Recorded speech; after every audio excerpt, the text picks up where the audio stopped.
बिस्मिल्लाहिर्रहमानिर्रहीम।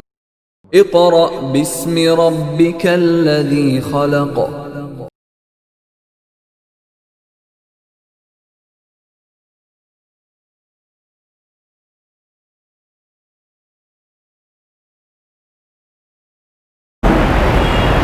औज़ुबिल्लाहि मिनश्शैतानिर्रजीम।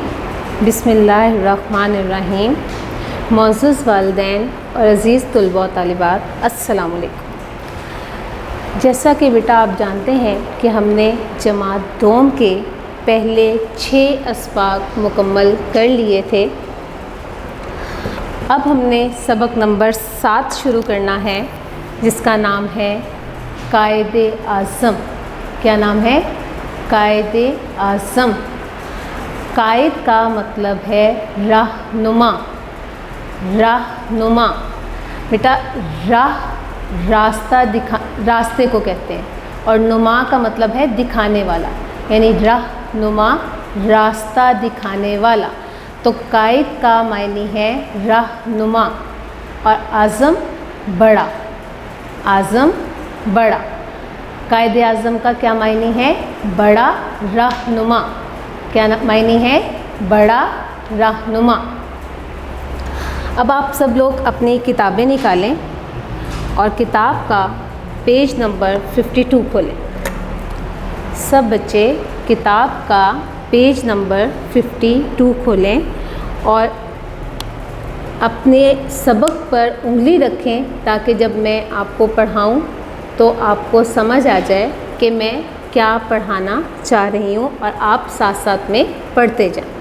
जी, कायदे आज़म रहमतुल्लाह अलैह का असल नाम मोहम्मद अली जिन्ना था। असल से मुराद ये है कि बेटा, यानी जो आपके वालिदैन आपका नाम रखते हैं उसे असल नाम कहा जाता है।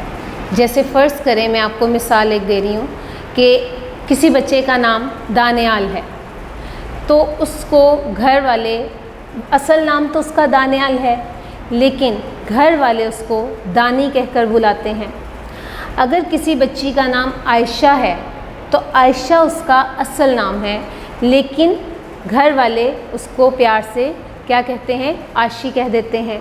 तो इसी तरह कायदे आज़म रहमतुल्लाह अलैह का असल नाम, यानी जो उनके वालिदैन ने उनका नाम रखा था, वो है मोहम्मद अली जिन्ना। क्या नाम है? मोहम्मद अली जिन्ना। जी, वो कराची में पैदा हुए। यानी अब कायदे आज़म के बारे में हम पढ़ेंगे कि वो कहाँ पैदा हुए, कहाँ उनका बचपन गुजरा, और उन्होंने किस तरह से पाकिस्तान बनाने के लिए कोशिशें की। तो सबसे पहले क्या है कि वो कहाँ पैदा हुए? कराची में। कहाँ पैदा हुए? कराची में। वो बचपन से बहुत ज़हीन थे। ज़हीन बेटा कहा जाता है होशियार को। ये देखिए, मैंने अल्फाज मायने लिखे हुए हैं। ज़हीन, होशियार, अक्लमंद। ज़हीन, होशियार, अक्लमंद। तो वो बचपन से बहुत अक्लमंद थे, बहुत होशियार थे। वो बहुत मेहनत और लगन से अपनी पढ़ाई करते थे। लगन कहते हैं बेटा मेहनत को। लगन किसे कहते हैं? मेहनत को। मेहनत, जी, यानी जब उन्होंने पढ़ना शुरू किया तो वो बहुत दिल लगाकर, बहुत मेहनत से, बहुत दिलजमी से अपनी पढ़ाई करते थे। इसी मेहनत की वजह से उन्होंने लंदन की सबसे आला दर्सगाह से कानून की डिग्री हासिल की और बहुत बड़े वकील बने। यानी उन्होंने बहुत मेहनत की, बहुत तवज्जो से पढ़ा, और इसी मेहनत की वजह से उन्होंने लंदन की जो सबसे आला कहते हैं बहुत ऊंची, बहुत बेहतरीन जो दर्सगाह, आप आजकल हम उनको स्कूल का नाम दे सकते हैं, कॉलेज का नाम दे सकते हैं, और अगर ऊंचे लेवल पर चले जाएं बेटा तो वो यूनिवर्सिटीज़ बन जाती हैं। तो उन्होंने सबसे आला दर्जगाह से कानून की डिग्री हासिल की और क्या बने, वकील बने, जिसको आप इंग्लिश में क्या कहते हैं, लॉयर। आप देखते हैं ना, अक्सर आपने ड्रामों में देखा होगा कि कोई केस अगर होता है तो एक शख्स होता है जिसने सफ़ेद सूट पहना होता है या सफ़ेद शर्ट पहनी होती है, ब्लैक पैंट होती है और उसके ऊपर उसने ब्लैक कोट पहना होता है और ब्लैक ही उसकी टाई होती है। और वो जो है वो किसी भी अगर किसी का कोई जुर्म है या कोई किसी के ऊपर इल्ज़ाम कोई लगा है तो उस इल्ज़ाम से बरी करने के लिए वो जो केस लड़ता है उसको क्या कहा जाता है, वकील कहा जाता है। क्या कहा जाता है, वकील। तो वो बहुत बड़े वकील बने। समझ आ गया बेटा। दूसरा पैराग्राफ देखिए। उस दौर में हिंदुस्तान पर अंग्रेज़ों का कब्ज़ा था, यानी मुसलमान, पाकिस्तान एक अलग मुल्क नहीं था, एक ही मुल्क था जो कि था हिंदुस्तान। और उस वहाँ पर मुसलमान भी रहते थे, हिंदू भी रहते थे, अंग्रेज़ भी रहते थे। लेकिन कब्ज़ा किसका था, अंग्रेज़ों का। किसका कब्ज़ा था, अंग्रेज़ों का। और मुसलमानों की हैसियत क्या थी वहाँ पर, मुसलमान ग़ुलामी की ज़िंदगी गुजार रहे थे, यानी उनको ग़ुलाम बनाया हुआ था। ना उनके हकूक़ पूरे होते थे, ना उनकी बात सुनी जाती थी। वो बिल्कुल जैसे एक ग़ुलाम, एक लोंडी, जैसे आप कह सकते हैं कि घर में जो काम करने वाला है या काम करने वाली है उसको हम कहते हैं मुलाज़मा। तो इस तरह से मुसलमानों की ज़िंदगी गुज़र रही थी वहाँ पर। और उन्हें दीनो मज़हब की भी आज़ादी नहीं थी, यानी ना तो वो वहाँ पर खुलकर नमाज अदा कर सकते थे, ना कुरान पाक पढ़ सकते थे और ना ही वो दीन की कोई बात कर सकते थे और ना ही अपने दीन पर अमल कर सकते थे, क्योंकि उनके ऊपर फिर बहुत सख्तियाँ की जाती थी। उन पर बहुत सख्तियाँ की जाती थी, उन्हें मारा जाता था और उनको जो है वो जेल में बंद कर दिया जाता था ताकि वो अपने दीन के मुताबिक ज़िंदगी ना गुजारे। समझ आ गया बेटा। कायद-ए-आज़म रहमतुल्लाह अलैह ने मुसलमानों को एक ऐसा मुल्क दिलाने का अज़्म किया जिसमें किसी पर जुल्म ना हो। अज़्म कहते हैं बेटा इरादा। अज़्म किसे कहते हैं, इरादा। यानी जब कायद-ए-आज़म ने इन हालात को देखा कि मुसलमानों पर बहुत जुल्म हो रहा है, मुसलमानों को कोई हक हासिल नहीं है, उनके कोई हकूक़ नहीं दिए जा रहे, तो उन्होंने मुसलमानों को एक ऐसा मुल्क दिलाने का अज़्म किया, यानी इरादा किया, जिसमें यानी उस मुल्क में रहते हुए किसी पर जुल्म ना हो, यानी किसी का हक ना मारा जाए, किसी के साथ नाइंसाफ़ी ना हो, सबको आज़ादी और मुसावात हासिल हो। मुसावात बेटा कहा जाता है बराबर। मुसावात कहा जाता है बराबर, यानी सब आपस में सलूक इत्तफ़ाक़ से एक दूसरे को अपना समझकर और आज़ादी के साथ, यानी इस्लाम को मुकम्मल आज़ादी के साथ हम इस्तेमाल कर सकें, ये सोचकर कायद-ए-आज़म ने एक अलग मुल्क बनाने का इरादा किया। समझ आ गया बेटा। अब आप अपना पेज नंबर 53 खोलेंगे। जी शाबाश। सब बच्चे अपना पेज नंबर 53 खोलें, सॉरी पेज नंबर 53 खोलेंगे।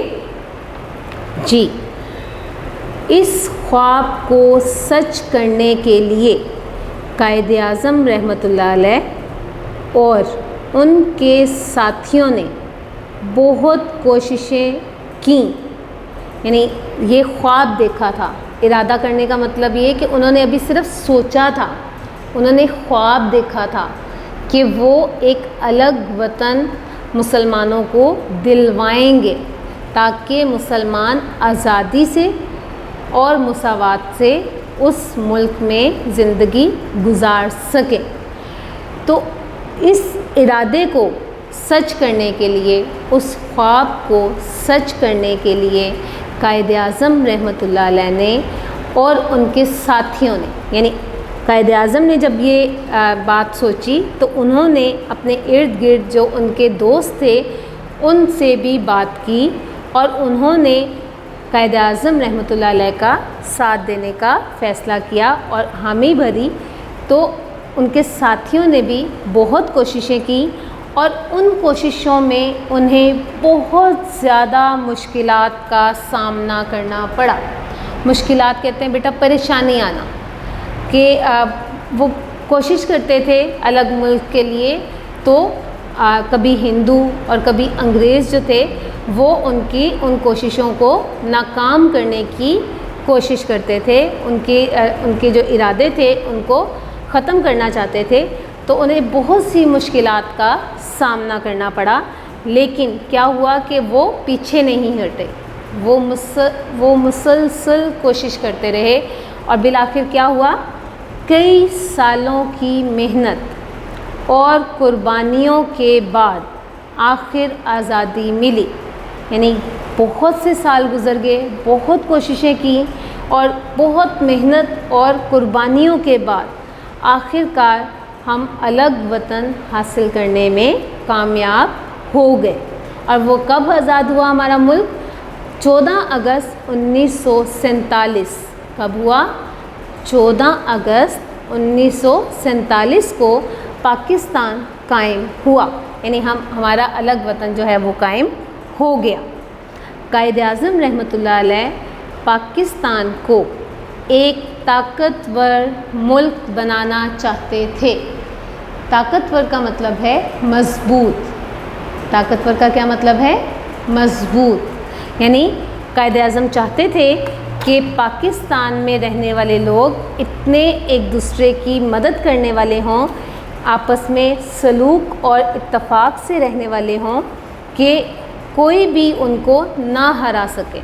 तो आप देखें बेटा, अगर आप मिल के रहेंगे तो आप एक ताकतवर कौम हैं, लेकिन अगर आप अलग हो जाएंगे, इसकी मिसाल मैं आपको ऐसे भी दे सकती हूँ कि आप देखें कि अगर आपने एक काम उंगली से कर रहे हैं या कोई चीज़ आपने पीछे करनी है, आपने आगे है तो आप पीछे करना चाह रहे हैं, तो आप एक उंगली से करेंगे और वो चीज़ पीछे नहीं हो रही क्योंकि वो एक है। लेकिन अगर आप अपना पूरा हाथ खोल देंगे, अगर आप अपना पूरा हाथ जो है उसका ज़ोर लगा के उस चीज़ को पीछे करने की कोशिश करेंगे तो वो चीज़ हमसे पीछे हो जाएगी। तो क्या हुआ कि उंगली एक थी, लेकिन जब आपने अपनी 5 उंगलियों को इकट्ठा किया तो ये 5 उंगलियां नहीं हुई, ये एक मज़बूत कौम बन गई, एक मज़बूत हमारे लिए ज़रिया बन गया बुराई को पीछे करने का। तो आपने उस हाथ से उसको पीछे कर दिया, जिससे जो है वो बुराई हमसे दूर हो गई या वो चीज़ हमसे दूर हो गई जिसे हम दूर करना चाहते हैं। तो इसी तरह कायद-ए-आज़म रहमतुल्लाह अलैह पाकिस्तान को एक ताकतवर यानी एक मज़बूत मुल्क बनाना चाहते थे। उनका पैगाम है काम, काम और सिर्फ काम। यानी उन्होंने मुसलमानों को क्या पैगाम दिया कि आप काम करें। अगर आप काम करेंगे, मेहनत करेंगे, तभी आप कामयाब हो सकते हैं। अगर आप आज का काम कल पे डाल दें, कल का काम परसों पे डाल दें और आप ये कहें कि नहीं जी मैं कर लूँगा या मैं कर लूँगी, तो फिर बेटा ऐसे काम नहीं होता।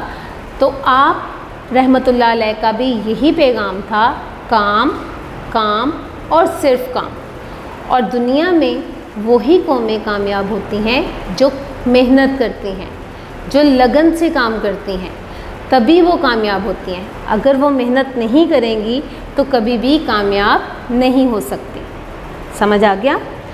हमें चाहिए कि हम अपने कायद के इस ख्वाब को सच बनाने के लिए मेहनत करें।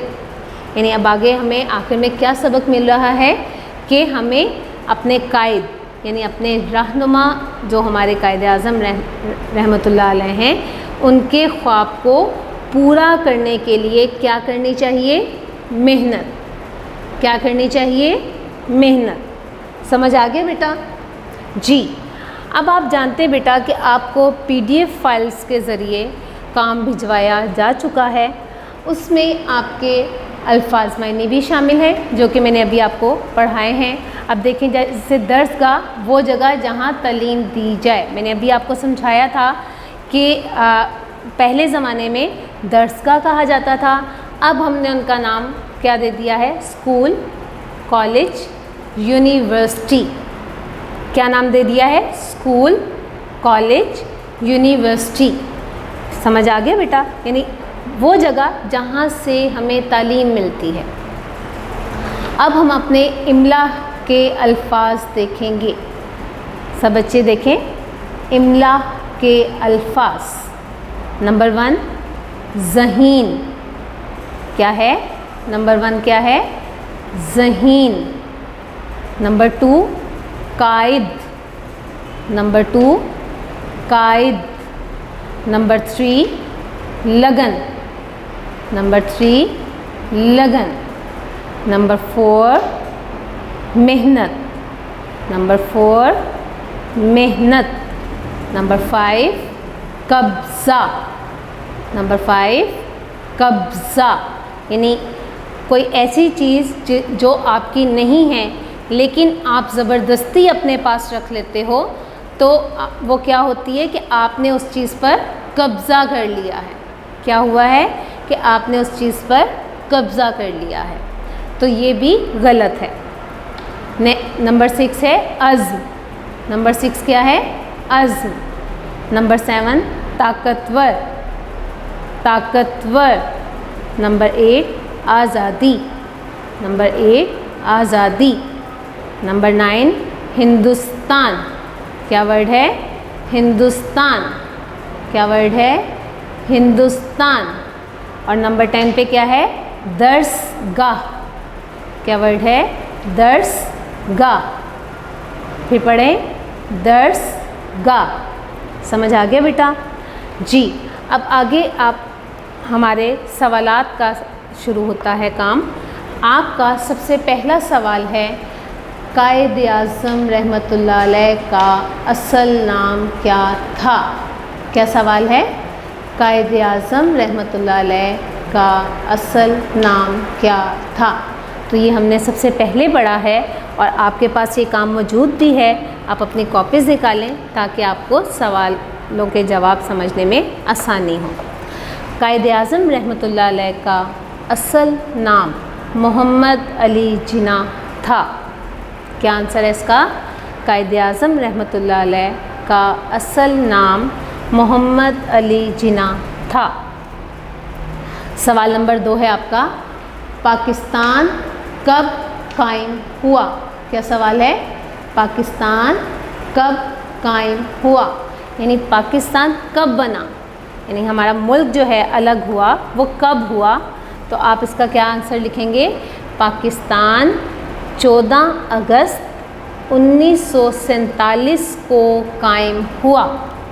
फिर पढ़ें, पाकिस्तान 14 अगस्त 1947 को कायम हुआ। नेक्स्ट क्वेश्चन है आपका बेटा, कायद-ए-आज़म रहमतुल्लाह अलैह कहाँ पैदा हुए? क्या सवाल है? कायद-ए-आज़म रहमतुल्लाह अलैह कहाँ पैदा हुए? अब आपने पढ़ा है अभी सफ़ा नंबर 52 पे यानी 52 पेज नंबर पे, कहाँ पैदा हुए कायद-ए-आज़म? जी, कायद-ए-आज़म रहमतुल्लाह अलैह कराची में पैदा हुए। क्या आंसर लिखेंगे आप? कायद-ए-आज़म रहमतुल्लाह अलैह कराची में पैदा हुए। अगला सवाल है आपका बेटा, सवाल नंबर 4, आपके ख़्याल में पाकिस्तान को कैसे अच्छा बनाया जा सकता है? क्या सवाल है? आपके ख़्याल में, यानी आपके जहन के मुताबिक पाकिस्तान को कैसे अच्छा बनाया जा सकता है, कि हम ऐसा क्या काम करें या आप क्या समझते हैं कि हम किस तरह पाकिस्तान को और अच्छा बना सकते हैं? तो आप क्या लिखेंगे इसमें? कायद-ए-आज़म रहमतुल्लाह अलैह पाकिस्तान को एक ताकतवर मुल्क बनाना चाहते थे। हमें चाहिए कि हम अपने कायद के इस ख्वाब को सच बनाने के लिए दिन रात मेहनत करें और पाकिस्तान को अच्छा बनाएं। समझ आ गए बेटा? मैं जवाब एक दफ़ा फिर बोल देती हूँ। कायद-ए-आज़म रहमतुल्लाह अलैह पाकिस्तान को एक ताकतवर मुल्क बनाना चाहते थे। हमें चाहिए कि हम अपने कायद के इस ख्वाब को सच बनाने के लिए दिन रात मेहनत करें और पाकिस्तान को अच्छा बनाएं।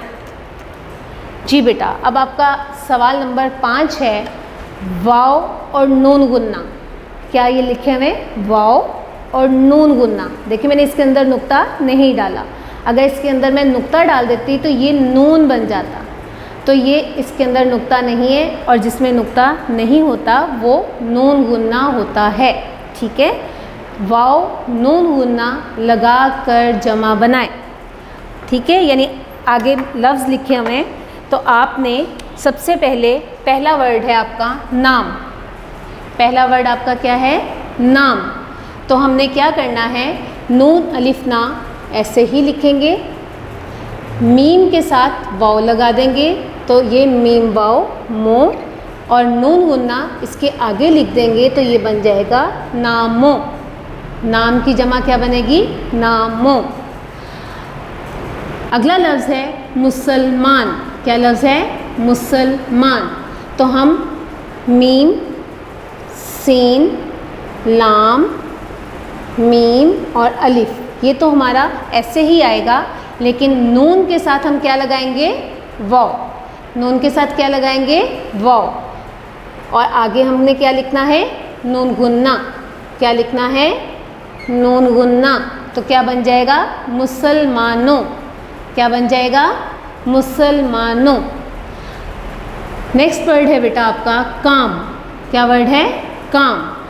तो काफ अलिफ का हम वैसे ही लिख लेंगे, मीम के साथ क्या आएगा? वाव, और उसके आगे क्या लिखेंगे हम? नून गुन्ना। क्या लिखेंगे? नून गुन्ना। तो ये क्या बन जाएगा? कामो। क्या बन जाएगा? कामो। नेक्स्ट वर्ड है आपका कुर्बानी। क्या लफ्ज़ है? कुर्बानी। तो काफ रे बे अलिफ बा नून छोटी ए के साथ हम वाव को भी मिलाएंगे, नून छोटी ए और वाव।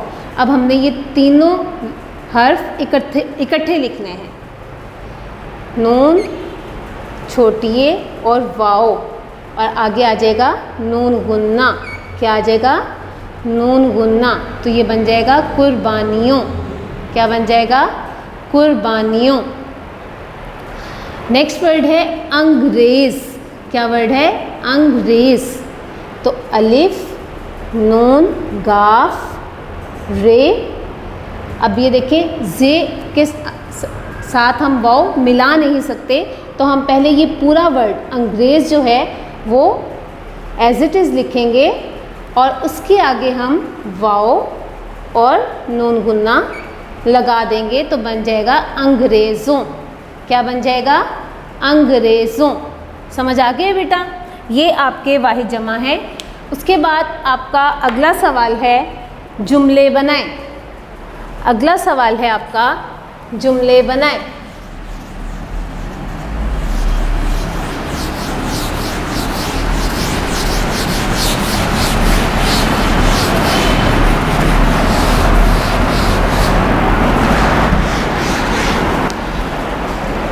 जुमले बनाने का आपको बेटा पहले भी तरीका बताया गया है। आपका सवाल है, सबसे पहले तो आप अपने सवाल पर तवज्जो दें। आपका सवाल है जुमले बनाएं। पहला आपका लफ्ज़ है मेहनत। क्या लफ्ज़ है? मेहनत। तो आप इसका क्या जुमला बनाएंगे? जी सोचें, क्या जुमला आप बनाएंगे इसका? जी बिल्कुल, आप खुद से बेटा कोशिश किया करें जुमले बनाने की, लेकिन आपका जुमला दुरुस्त होना चाहिए। तो आप क्या बनाएंगे? मेहनत ही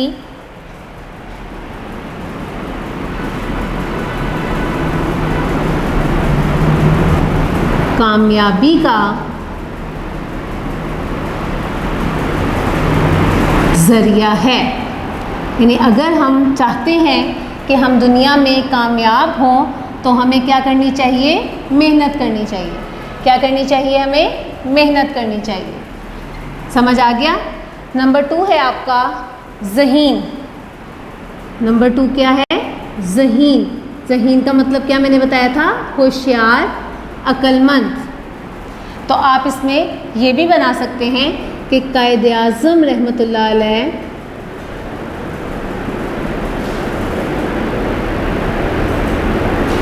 बहुत ज़हीन थे। क्या आप बनाएंगे? कायद-ए-आज़म रहमतुल्लाह अलैह बहुत ज़हीन थे। समझ आ गया बेटा? नेक्स्ट आपका है ताकतवर। नेक्स्ट वर्ड क्या है? ताकतवर। ताकतवर का क्या मतलब मैंने आपको बताया था? मजबूत। जी, मजबूत। तो आप इसका क्या जुमला बनाएंगे? कायद-ए-आज़म रहमतुल्लाह अलैह पाकिस्तान को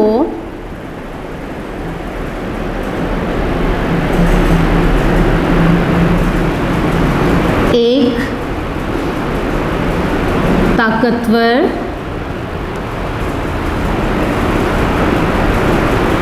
मुल्क बनाना चाहते थे। क्या जुमला बनेगा? कायद-ए-आज़म रहमतुल्लाह अलैह पाकिस्तान को एक ताकतवर मुल्क बनाना चाहते थे। जी बेटा, समझ आ गया? यहाँ पे हमारा चैप्टर नंबर 7 यानी सबक नंबर 7 कायद-ए-आज़म रहमतुल्लाह अलैह मुकम्मल हो गया है। ठीक है जी बेटा, अभी आपको चैप्टर नंबर 7 पढ़ाया गया है। समझ आ गया है आपको? अब हमने चैप्टर नंबर 8 पीपल के नन्हे दोस्त, क्या हमारे चैप्टर का नाम है? पीपल के नन्हे दोस्त। बेटा, पीपल एक दरख्त का नाम है। क्या है? एक दरख्त का नाम है। और नन्हे कहते हैं छोटे को, जो छोटे छोटे होते हैं उन्हें कहा जाता है दोस्त, साथी। दोस्त, साथी। यानी पीपल के नन्हे दोस्त, पीपल के छोटे साथी, ये हमारे सबक का नाम है। आप सब लोग अपनी किताबें निकाल लें और किताब का सफ़ा नंबर 55 यानी 55, पेज नंबर 55 खोलें। जी, पेज नंबर 55 खोलें। जी, आपने बेटा जब मैं रीडिंग करूँगी तो आपने साथ साथ मेरे साथ पढ़ना है ताकि आपको आसानी रहे।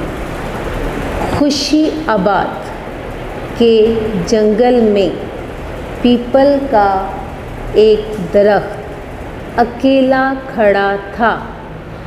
खुशी आबाद, बेटा ये एक जगह का नाम है। आबाद आप जानते ना, आबादी से निकला है, तो हमें फ़ौरन पता चल जाता है कि ये हम किसी इलाके के बारे में बात कर रहे हैं। और अकेला किसे कहते हैं? तन्हा। अकेला का क्या मायने है? तन्हा। अब उन्होंने बताया है कि खुशी आबाद का एक जंगल है, वहाँ पर पीपल का एक दरख्त अकेला खड़ा था। वो अपने दोस्तों को याद कर रहा था। यानी जो दरख्त था वो अपने दोस्तों को याद कर रहा था। कुछ माह पहले वो सब उसके पास थे। माह कहते हैं बेटा महीना। माह किसे कहते हैं? महीना के कुछ महीने पहले उसके और दोस्त यानी कुछ और दरख्त भी वहाँ पर मौजूद थे। समझ आ गए बेटा? अब आप अपना पेज नंबर 56 देखें। पेज नंबर 56 देखें जी। वो सब दोस्त बहुत खुश थे, यानी जब वो दोस्त मौजूद थे पीपल के, तो उन्होंने कहा कि वो सब दोस्त बहुत खुश थे। उन दरख्तों में परिंदे रहते थे। बेटा आप जानते हैं ना परिंदे किसे कहते हैं? जो उड़ने वाले जानवर हों। परिंदे किसे कहा जाता है? उड़ने वाले जानवरों को। तो उन दरख्तों पर परिंदों के घोंसले थे, यानी परिंदों के घर थे। उन्होंने अपने घर बना रखे थे। परिंदों के जो घोंसले होते हैं बेटा, वो तिनकों से बने हुए होते हैं जिसमें वो रहते हैं। उन पर फल भी लगते थे, यानी वो जो दरख्त थे वो फलदार दरख्त थे, उन पर फल लगते थे। लोग वो फल मज़े से खाते थे, यानी लोग बड़े मज़े से उन फलों को खाते थे।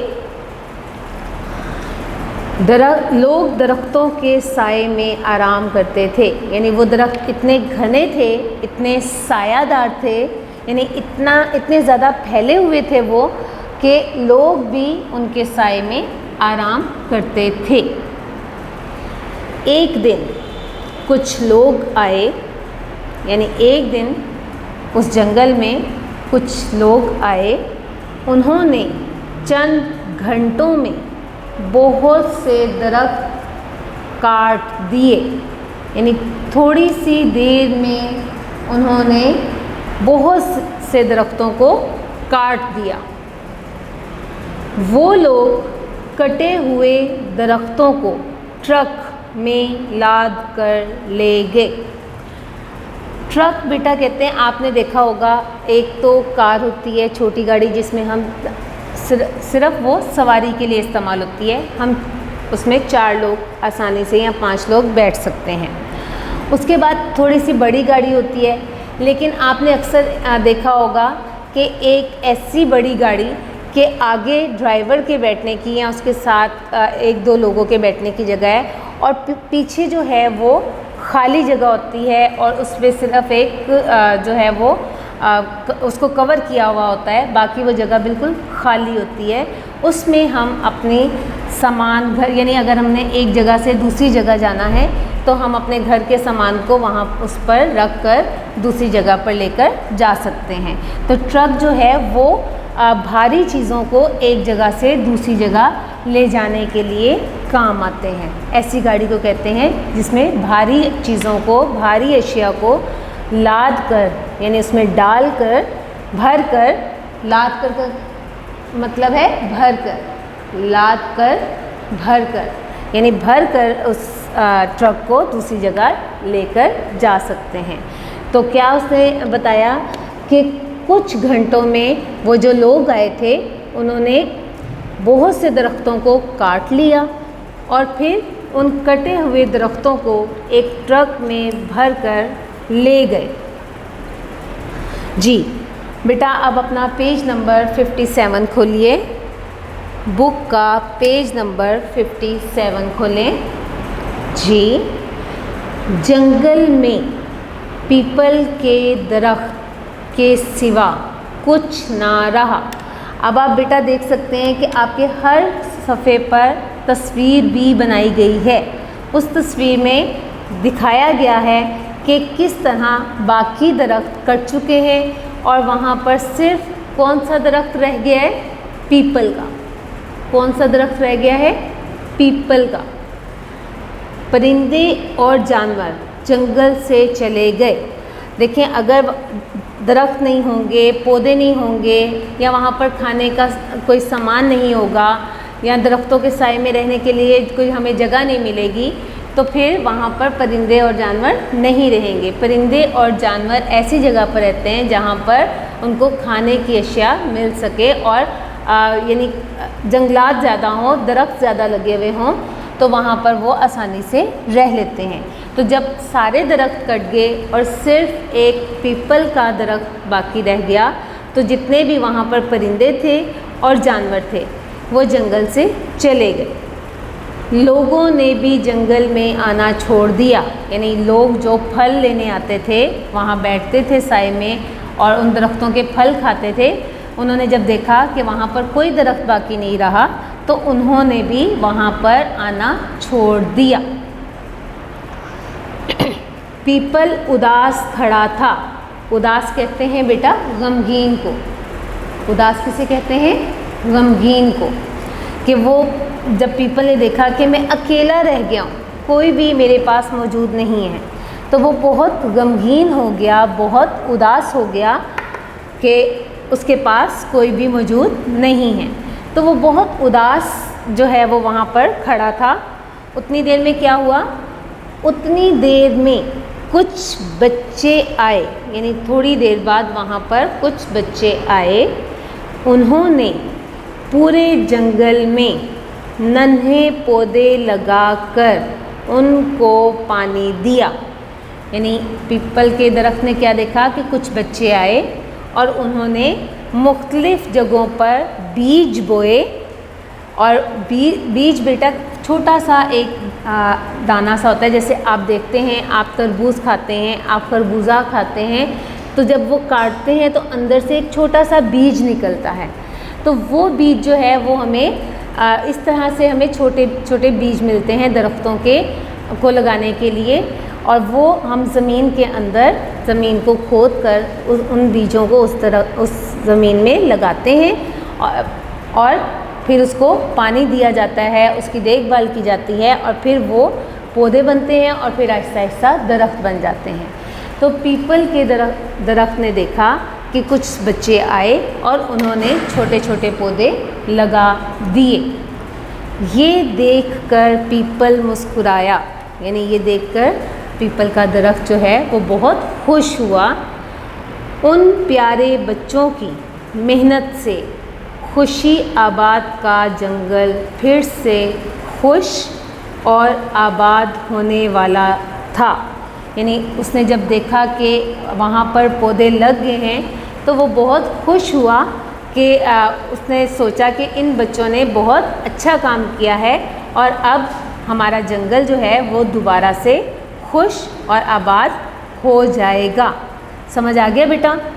जी, ये हमारा चैप्टर यहाँ पर कंप्लीट हो गया है। अब आप देखें इमला के अल्फाज क्या हमने पढ़ने हैं। इमला के अल्फाज। नंबर 1 अकेला। नंबर 1 अकेला। नंबर 2 साए। नंबर 2 क्या है? साए। नंबर 3 आराम। नंबर 3 आराम। नंबर 4 जंगल। नंबर 4 जंगल। नंबर 5 पीपल। नंबर 5 पीपल। नंबर 6 दोस्त। नंबर 6 पे क्या है? दोस्त। नंबर 7 है परिंदे। नंबर 7 पे क्या है? परिंदे। और अभी मैंने आपको बताया है कि परिंदे कौन से जानवर हैं?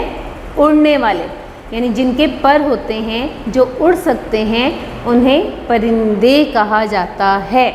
जी। नंबर 8 मज़े। नंबर 8 मज़े। नंबर 9 पे है उदास। क्या है? उदास। और नंबर 10 मुस्कुराया। नंबर 10 पे क्या है? मुस्कुराया। ये बेटा आपके इमला के अल्फाज आपने पढ़ लिए। अब आप जानते हैं कि आपको PDF फाइल के ज़रिए ये सारा काम भिजवाया जा चुका है, तो आप लोग अपनी वो कॉपीज़ भी अपने सामने रखें जिस पर आपने ये सारा काम उतारा है, ताकि आपको समझने में और पढ़ने में आसानी हो। ठीक है बेटा? जी। अब हम सवालात करेंगे। पहला सवाल है, पीपल का दरख्त किसे याद कर रहा था? क्या सवाल है? पीपल का दरख्त किसे याद कर रहा था? यानी अब आपने सफ़ा नंबर 55 पे पढ़ा था अभी कि वो किसे याद कर रहा था? जी, अपने दोस्तों को। किसे याद कर रहा था? अपने दोस्तों को। तो आप क्या जवाब लिखेंगे? पीपल का दरख्त अपने दोस्तों को याद कर रहा था। अगला सवाल है बेटा आपका, बच्चों ने जंगल में क्या किया? सवाल क्या है आपका? बच्चों ने जंगल में क्या किया? यानी जब पीपल का दरख्त अकेला रह गया था, अभी मैंने आपको पढ़ाया है, तो बच्चों कुछ देर बाद वहाँ पर बच्चे आए, तो बच्चों ने क्या किया? जी, बच्चों ने पूरे जंगल में नन्हे पौधे लगाकर उनको पानी दिया। अभी हमने रीडिंग में पढ़ा है ना कि उन्होंने छोटे छोटे पौधे लगाए और फिर उनको पानी दिया। जी, सवाल नंबर 3 है आपका, लोगों ने सवाल नंबर 3 है आपका, आपके ख्याल में दरख्तों के क्या फ़ायदे हैं? सवाल नंबर 3 है, आपके ख्याल में दरख्तों के क्या फ़ायदे हैं? यानी आप सोचें, अभी हमने पढ़ा है कि हमें दरख्तों से क्या क्या हासिल होता है। तो जब हमें किसी से कुछ मिलता है तो वो फ़ायदा होता है, नफ़ा होता है। तो दरख्तों से हमें क्या क्या मिलता है? हम उनके साए में बैठते हैं, हम उनके फल खाते हैं, फिर दरख्तों की लकड़ी में, दरख्तों के जो तना होता है उससे लकड़ी हमें हासिल होती है, उस लकड़ी से फर्नीचर भी बनता है। और अगर आपने जो है वो घर में कोई और काम, जैसे खिड़कियाँ हो गई, दरवाजे हो गए, तो ये चीज़ें भी लकड़ी से हासिल होती हैं। उसके अलावा जो सबसे ज़रूरी चीज़ जो कि हमें दरख्तों से हासिल होती है वो क्या है बेटा? ऑक्सीजन। क्या है? ऑक्सीजन। यानी सांस जब हम लेते हैं तो हम सांस के ज़रिए, यानी हवा में जो ऑक्सीजन होती है वो हमारी सांस के ज़रिए हमारे जिस्म के अंदर दाखिल होती है। तो जहाँ पर दरख्त ज़्यादा लगे हुए होते हैं, दरख्त ज़्यादा हों, वहाँ की हवा साफ़ सुथरी होती है, क्योंकि जब हवा दरख्तों पर से गुज़रती है तो जो उसके अंदर आलूदगी है, जो भी उसके अंदर गंध है, वो सारा दरख्त अपने ऊपर ले लेते हैं और हम तक जो हवा पहुंचती है वो बिल्कुल साफ़ सुथरी होती है। तो हमें, और ज़्यादा वो यानी बिल्कुल ताज़ा हवा होती है, उसमें कोई आलूदगी नहीं होती, किसी किस्म की गंदगी नहीं होती, तो वो ऑक्सीजन हमें फ्राहम होती है, साफ़ सुथरी हवा हमें मिल जाती है। तो हमें दरख्तों से क्या हासिल होती है? ऑक्सीजन हासिल होती है। हमें लकड़ी हासिल होती है जिससे हम फर्नीचर बनाते हैं। उसके अलावा हम फल हासिल करते हैं। और नेक्स्ट क्या है कि दरख्त जो है वो हमें साया देते हैं, यानी हम उनके साए में बैठते हैं। और आखिर में क्या है कि दरख्त हवा को साफ़ करते हैं। समझ आ गया? दरख्त हवा को साफ़ करते हैं। जी, सवाल नंबर 4 है, लोगों ने जंगल में आकर क्या किया? क्या सवाल है? लोगों ने जंगल में आकर क्या किया? कि क्या जब लोग कुछ आए थे, जब जंगल हरा भरा था, आबाद था, तो कुछ लोग आए थे, तो उन्होंने क्या किया था जंगल में कि एक दिन कुछ लोग आए, उन्होंने चंद घंटों में बहुत से दरख्त काट दिए और कटे हुए दरख्तों को ट्रक में लाद कर ले गए। यानी उन्होंने क्या किया था कि वो जंगल में आए, उन्होंने सब दरख्त काटे और फिर अभी मैंने आपको समझाया था कि उन कटे हुए दरख्तों को ट्रक में लाद कर ले गए। समझ आ गया बेटा? अब आप अपना अगला सवाल देखें। आपका सवाल नंबर 5 है, अल्फाज को मुतज़ाद से मिलाएं। अल्फाज को मुतज़ाद से मिलाएं। मुतज़ाद बेटा मैंने आपको पहले भी समझाया था, उल्ट अल्फाज को कहा जाता है। मुतज़ाद किसे कहते हैं? उल्ट अल्फाज को, यानी जो बिल्कुल उसका उलट होता है, जो बिल्कुल उसका उलट होता है। जी, अब देखिए पहला लफ्ज़ है उदास। पहला लफ्ज़ क्या है? उदास। उदास मैंने आपको बताया था किसे कहते हैं? गमगीन को। उदास किसे कहते हैं? गमगीन को। तो इसका उलट क्या होगा, यानी मुतज़ाद क्या होगा इसका? खुश। उदास का क्या होगा? खुश।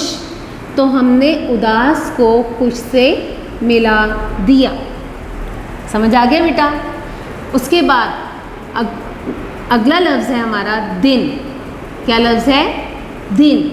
तो दिन का मुतज़ाद क्या होगा? रात। दिन का मुतज़ाद क्या होगा? रात। तो हम दिन को रात से मिला देंगे। ठीक है बेटा? अगला लफ्ज़ है आपका याद। क्या लफ्ज़ है? याद, यानी किसी को याद करना, किसी के बारे में सोचना। जी, तो उसका मुतज़ाद क्या होगा? भूल। यानी याद किसी को याद करना और भूल किसी को भूल जाना, किसी के बारे में बात ना करना। तो याद का मुतज़ाद क्या है? भूल। ठीक है बेटा? नेक्स्ट आपका है आबाद, यानी जहाँ पर लोग रहते हैं, जिस जगह पर, वो जगह आबाद होती है। और जहाँ पर लोग ना रहते हो वो क्या होता है? और वो जगह खाली हो, वहाँ पर किसी का गुजरना हो, तो वो क्या बन जाता है? बर्बाद।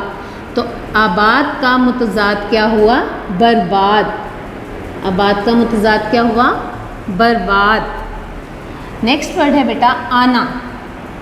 आना यानी किसी को हम बुलाते हैं कि तुम आओ, तो आना। और उसका मुतज़ाद क्या होगा? जाना। यानी हम कहीं पर जा रहे हों तो उसको जाना। तो आना का मुतज़ाद क्या होगा आपका? जाना। समझ आ गया बेटा? अब आप सब बच्चे अपने किताब का पेज नंबर 59 खोलेंगे। किताब का पेज नंबर 59।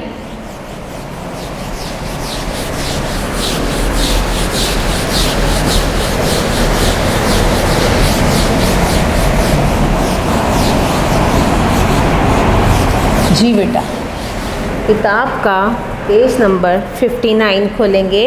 हमारा टॉपिक है वाहिद जमा। हमने क्या पढ़ना है? वाहिद जमा। अब आप बेटा जानते हैं कि वाहिद का मतलब है एक। वाहिद का क्या मतलब है? एक। यानी अगर हम किसी एक चीज़ के बारे में बात कर रहे हैं तो उसे क्या कहते हैं? वाहिद। उसे क्या कहते हैं? वाहिद। और अगर हम एक से ज़्यादा चीज़ों के बारे में बात कर रहे हैं, यानी अगर हम 2 चीज़ों के बारे में या 3 चीज़ों के बारे में बात कर रहे हैं या ज़्यादा चीज़ों के बारे में बात कर रहे हैं, तो उसे जमा कहते हैं। तो जमा किसे कहते हैं? एक से ज़्यादा। एक से ज़्यादा चीज़ें। अब उनमें कुछ भी हो सकता है, उनमें जानदार चीज़ें भी हो सकती हैं, बेजान भी हो सकती हैं, कोई भी जो है वो लफ्ज़ आ सकता है। जैसे एक मैं आपको मिसाल दे रही हूँ, आपने एक तोता पाला हुआ, ठीक है? आपके घर में एक तोता है, तो वो एक है ना, तोता एक आपने अपने घर में रखा हुआ है, तो वो क्या होगा? वाहिद होगा। तोता हमारा क्या होगा? वाहिद होगा, एक है। लेकिन अगर आप बाज़ार जाते हैं और किसी दुकान पर देखते हैं कि एक पिंजरे में एक से ज़्यादा तोते मौजूद हैं, तो यानी एक से ज़्यादा अगर वो चीज़ें आ गई हैं तो वो क्या बन जाएंगे? तोते। क्या बन जाएंगे? तोते।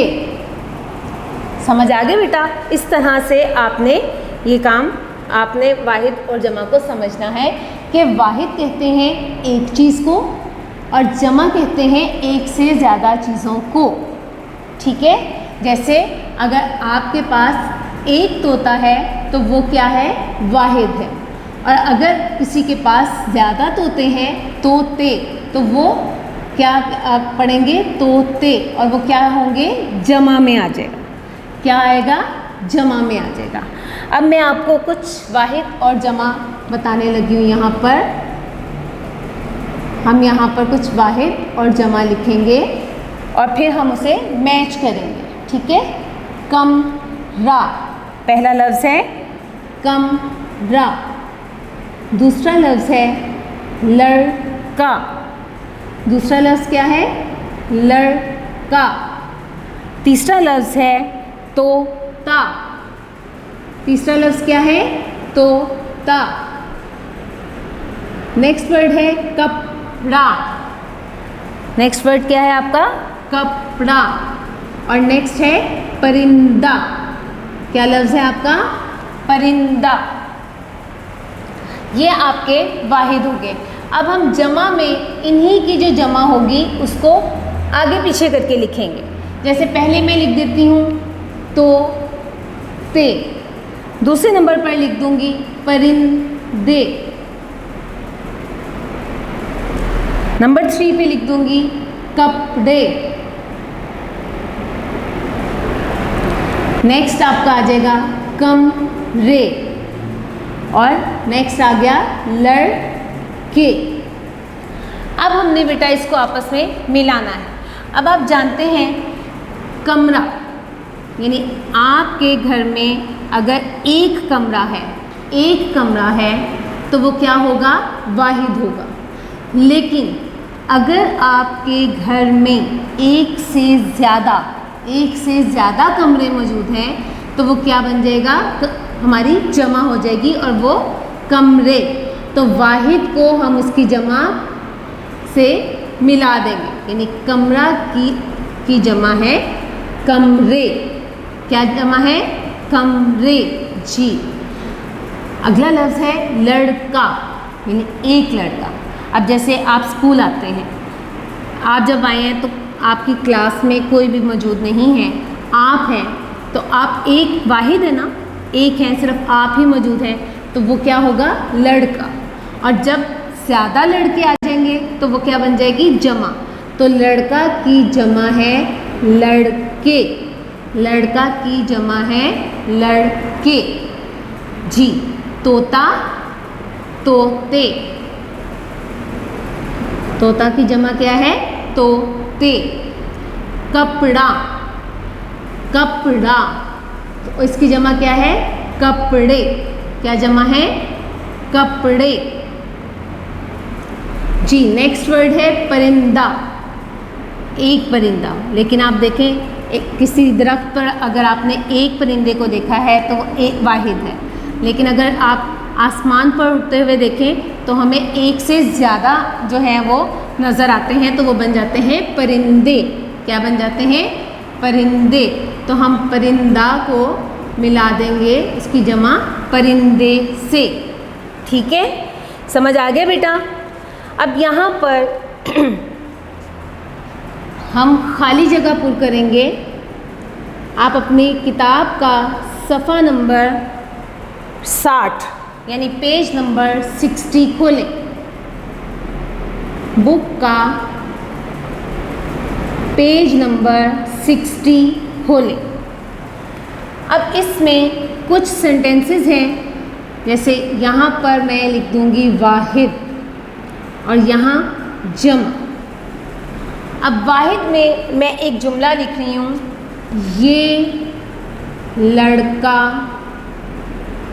है, ये लड़का है। अब लड़का वाहिद है और जमा में हमने ब्लैंक फिल करनी है। जमा में ये डैश हैं। ठीक है बेटा, एक चीज़ जहन में रखें बेटा, जब हम जुमला बनाते हैं वाहिद और जमा में तो उसका जो हेल्पिंग वर्ब है वो भी चेंज हो जाता है। यानी जो फेल होता है वो उसमें थोड़ा सा बदलाव आ जाता है। जैसे यहाँ पर लड़का एक है तो है का लफ्ज़ इस्तेमाल हुआ है, तो जमा में हमने सबसे पहले ब्लैंक फिल की। लड़का की जमा क्या है? लड़के, लड़के। और है की जगह क्या आ गया? हैं। क्योंकि लड़के ज़्यादा हो गए, एक से ज़्यादा है, तो फिर है का लफ्ज़ इस्तेमाल होगा। समझ आ गया बेटा? है की बजाय है का लफ्ज़ इस्तेमाल होगा। अगला आपका जुमला है ये परिंदा है। अब देखिए यहाँ पर भी एक परिंदा है तो हमने है का लफ्ज़ इस्तेमाल किया, और यहाँ हम ब्लैंक फिल करेंगे तो परिंदा की जमा क्या है? परिंदे। परिंदा की जमा क्या है? परिंदे। और है की जगह है इस्तेमाल हो जाएगा। क्यों? क्योंकि ये जमा है। समझ आ गया बेटा? उसके बाद अगला आपका है ये बस्ता है। आपका जुमला क्या है? ये बस्ता, यानी जिसको आप इंग्लिश में बैग कहते हैं, ठीक है? ये डैश हैं। अब बस्ता की जमा क्या है?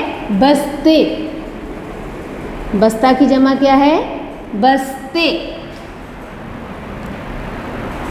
इसके बाद अगला आपका आ गया ये झूला है। झूला बेटा जो हम बागों में झूलते हैं, जाकर आप झूले पर बैठते हैं, उसे झूला कहा जाता है, और ये वाहिद है। लेकिन अगर एक से ज़्यादा आप झूले देखते हैं तो वो क्या बन जाती है? जमा बन जाती है। और आखिर में क्या आएगा? अभी मैंने आपको समझाया है। ये डैश हैं, ये झूले हैं। क्या आप लिखेंगे? ये झूले हैं, ठीक है बेटा? उसके बाद नेक्स्ट आपका है, हम अब यहाँ पर कुछ वाहिद लिखेंगे और उसकी जमा आपने खुद लिखनी है। अब हमारे वाहिद अल्फाज हैं गमला। पहला लफ्ज़ क्या है? गमला, यानी जिसमें पौधा लगाया जाता है। आपने देखा होगा अक्सर आपके घरों में कुछ पौधे लगे हुए हैं, और वो पौधे जिस मिट्टी के प्याले में लगे हुए हैं उसे गमला कहा जाता है। उसे क्या कहा जाता है? गमला। नेक्स्ट वर्ड है पंखा, यानी हमारे घरों में पंखा मौजूद होगा। आपने देखा होगा एक कमरे में एक पंखा होता है और दूसरे कमरे में भी एक पंखा, लेकिन अगर हम सबको इकट्ठा देखें तो वो क्या बन जाता है? पंखे। जी। नेक्स्ट वर्ड है खाना। नेक्स्ट वर्ड क्या है हमारा? खाना। नेक्स्ट वर्ड है पौधा। नेक्स्ट वर्ड क्या है? पौधा। नेक्स्ट वर्ड है तारा। नेक्स्ट वर्ड क्या है? तारा। नेक्स्ट वर्ड है बस्ता। क्या वर्ड है? बस्ता। और नेक्स्ट है बेटा। नेक्स्ट वर्ड क्या है? बेटा। अब ये हमने वाहिद लिख लिए हैं, अब हम इसके जमा लिखेंगे। एक चीज़ है, अब जैसे पहला लफ्ज़ है गमला, तो ये एक है। जब ये जमा में आएगा तो इसके आखिर में हम क्या लगाएंगे? इसके आखिर में हमने बढ़िए को लगा देना है, यानी आखिर का जो लफ्ज़ अलिफ है वो हम काट देंगे, यानी अलिफ जो है वो कट जाएगा और उसकी जगह क्या इस्तेमाल हो जाएगा? बढ़िए। क्या इस्तेमाल होगा? बढ़िए। अब जैसे देखें गाफ, गाफ की छोटी शक्ल, उसके बाद अगला लफ्ज़ मीम, मीम की छोटी शक्ल, लाम, लाम की छोटी शक्ल, और आखिर में अलिफ जो है उसको हमने काट दिया, उसको हमने नहीं लिखना, और आखिर में बढ़िए आ जाएगा, तो वो आपका बन गया गमले। क्या बन गया? गमले। और बढ़िए की पूरी शक्ल आप बेटा जहन में रखें कि जो आखिरी लफ्ज़ होता है, आखिरी हर्फ होता है, वो हम पूरी शक्ल उसकी लिखते हैं। बाकी हमारी छोटी अशकाल में आ जाता है, आधी अशकाल में आ जाता है, लेकिन आखिरी हर्फ जो है उसकी पूरी शक्ल लिखी जाती है। समझ आ गया बेटा। अगला लफ्ज़ है पंखा। पंखा। अब देखिए पे की छोटी शक्ल, नून की छोटी शक्ल, काफ की छोटी शक्ल, दो चश्मी हे एज इट इज़ आ जाएगा। आपको पता है दो चश्मी हे की छोटी शक्ल नहीं होती। और अलिफ की जगह हम क्या लिख लेंगे? बड़ी। क्या लिख लेंगे? बड़ी। तो क्या बन गया? पंखे। पंखे। नेक्स्ट वर्ड है खाना। काफ की छोटी शक्ल, दो चश्मी हे और अलिफ। जो दरमियान में अलिफ आ रहा है वो हम लगाएंगे, सिर्फ जो आखिरी अलिफ है हमने उसको ख़त्म करके बड़िए लगाना है। तो नून बड़िए ने, खाने। नेक्स्ट है पौधा। पे की छोटी शक्ल और वाओ, दाल, अलिफ हमने ख़त्म कर दिया और बड़िए लगा दिया तो बन गया पौधे।